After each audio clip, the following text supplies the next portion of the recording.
Hey children, come back to online classes. Today we are going to learn the remaining part of chapter number 3, Geography. Today's our topic is the peninsular rivers. So, a large number of peninsular rivers are seasonal as they flow is independent on rainfall. During the dry season, even the large rivers have reduced flow of water in their channels. Actually, the peninsular rivers have shorter and shallower courses as compared to their Himalayan rivers. Some of them originate in the central highland and flow towards the west. Most of the rivers of peninsular India originate in the Western Ghat and flow towards the Bay of Bengal.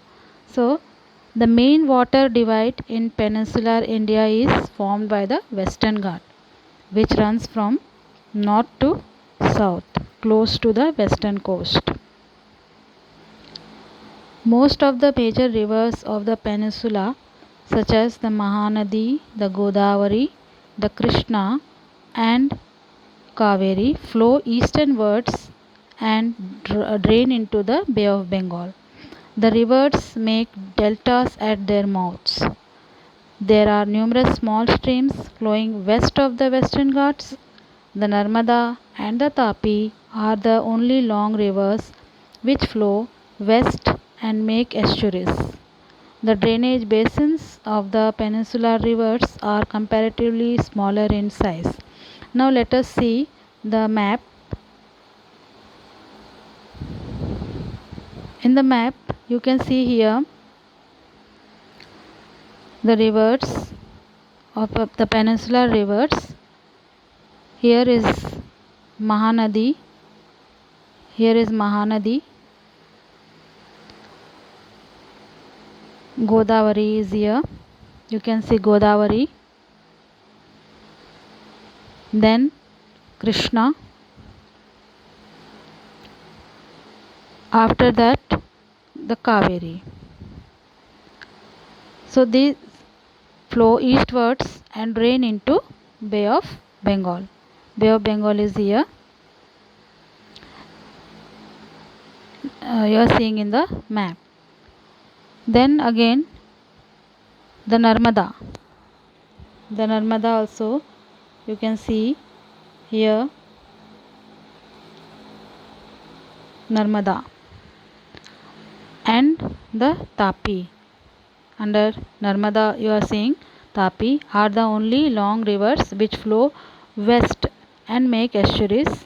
The drainage basins of the peninsular rivers are small in size. Then the Narmada basin. You are seeing here Narmada. The Narmada rises in the Amarkantak hills in Madhya Pradesh. It flows towards the west in a rift valley formed due to faulting. On its way to sea, the Narmada creates many picturesque locations. The marble rocks near Jabalpur, where the Narmada flows through a deep gorge, and the Dhuadhar Falls, where the river plunges over steep rocks, are some of the notable ones. All the tributaries of Narmada are very short, and most of these join the main stream at right angles. The Narmada basin covers parts of Madhya Pradesh and Gujarat. Then comes the Tapi. Tapi also you are seeing in the map here. The Tapi rises in the Satpura ranges in the Betul district of Madhya Pradesh. It also flows in a rift valley parallel to the Narmada, but it is much shorter in length. Its basin covers parts of Madhya Pradesh, Gujarat, Maharashtra. So here rift valley means a valley with steep walls formed by sudden sinking of the crust of the earth. The coastal plains between Western Ghat and the Arabian Sea are very narrow. So coastal plains of Western Ghats and Arabian Sea you are seeing here Hence, the coastal rivers are short. The main west-flowing rivers are Sabarmati, Mahi, Bharathunza, and Periyar. Now, Godavari River. Godavari Basin you are seeing here, Godavari River. The Godavari is the largest peninsular river. It rises from the slopes of the Western Ghat in the Nasik district of Maharashtra. Its length is about 1500 km. It drains into the Bay of Bengal. Bay of Bengal. It drains into Bay of Bengal. Its drainage basin is also largest among the peninsular rivers. The basin covers parts of Maharashtra. About 50% of the basin area lies in Maharashtra, Madhya Pradesh, Odisha and Andhra Pradesh. The Godavari is joined by a number of tributaries such as Purna, the Vardha, the Pranahita, the Manjra, the Vainganga and the Panganga. So here you are seeing one of the tributary only is given in the map, that is Panganga. The last three tributaries are very large. Because of its length and the area it covers, it is known as Dakshin Ganga. So Godavari is also known as Dakshin Ganga. See about the Mahanadi basin. The Mahanadi rises in the highlands of Chhattisgarh. It flows through Odisha to reach the Bay of Bengal. The length of the river is about 860 kilometers. Its drainage basin is shared by Maharashtra, Chhattisgarh, Jharkhand and Orissa. Now about the Krishna basin. Here you can see Krishna river rising from a spring near Mahabaleshwar. The Krishna flows about 1400 km and reaches the Bay of Bengal. The Tungabhadra, here you are seeing the Tungabhadra here, the Koyana, the Ghat Prabha, the Musi and Bhima are some of its tributaries. Its drainage basin is shared by Maharashtra, Karnataka and Andhra Pradesh. Then come to Kaveri river here. The Kaveri river in the Brahmagiri ranges of the Western Ghat and it reaches the Bay of Bengal in south of Kudalur in Tamil Nadu. Total length of river is about 760 km. Its main tributaries are Amravati, Bhavani, Hemavati and Kabini. Its basin drains parts of Karnataka, Kerala and Tamil Nadu.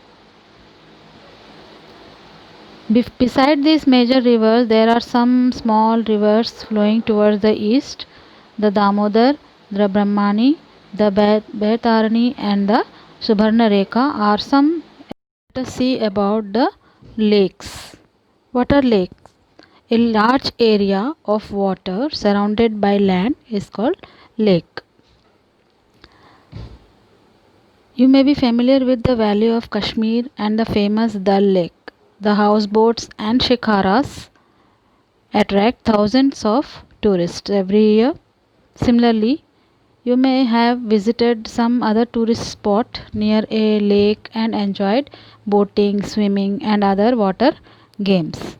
So apart from attraction for tourists, lakes are useful to human beings in many ways. India has many lakes. These differ from each other in size and other characteristics. Most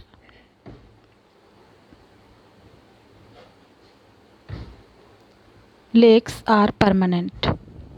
Some contain water only during the rainy season, like the lakes in the basin of inland drainage of semi-arid regions. So lakes are formed by the action of glaciers and ice sheets, by wind, river action, and by human activities. A meandering river across a floodplain forms cutoffs that later develop into oxbow. Oxbow lakes means a lake formed when a meandering river cut off from the main stream. Splits and bars form lagoons in the coastal areas. Example, the Chilika Lake, which is in Orissa, the Pulicat Lake, which is in Tamil Nadu, and the Koleru Lake in Andhra Pradesh. Lakes in the region of inland drainage are sometimes seasonal. For example, the Sambar Lake in Rajasthan, which is a salt water lake, and this water is used for producing salt. Most of the freshwater lakes are in the Himalayan region. They are of glacial origin. In other words, they are formed when glaciers dug out a basin which was later filled with snow melt. The Wular Lake in Jammu and Kashmir, the Dal Lake, Bhimtal, Nainital, Loktak and Barapani are some other important freshwater lakes. Apart from natural lakes, the damming of the rivers for the generation of the hydel power has also led to the formation of lakes such as Guru Gobind Sagar Bakra Nangal project. It is created by human beings. Now about the importance of lakes. Lakes are of a great value to human beings. Lakes help to regulate the flow of river. During heavy rains, it prevents flooding and during the dry season. It helps to maintain an even flow of water. Lakes can be also used for developing hydel power. They moderate the climate of the surroundings, maintain the aquatic ecosystem, enhance natural beauty, help develop tourism and provide recreation. So lakes help to regulate the flow of water during the heavy rainfall. They prevent flooding, and during the dry season they help to maintain an even flow of water. Lakes can be also be used for developing hydel power. They moderate the climate of the surroundings, maintain the aquatic ecosystem and enhance natural beauty. They help to develop tourism and provide recreation also. So these are some importance of lakes. So this is for today's class, children. Tomorrow we will see about the role of rivers in the economy. Thank you.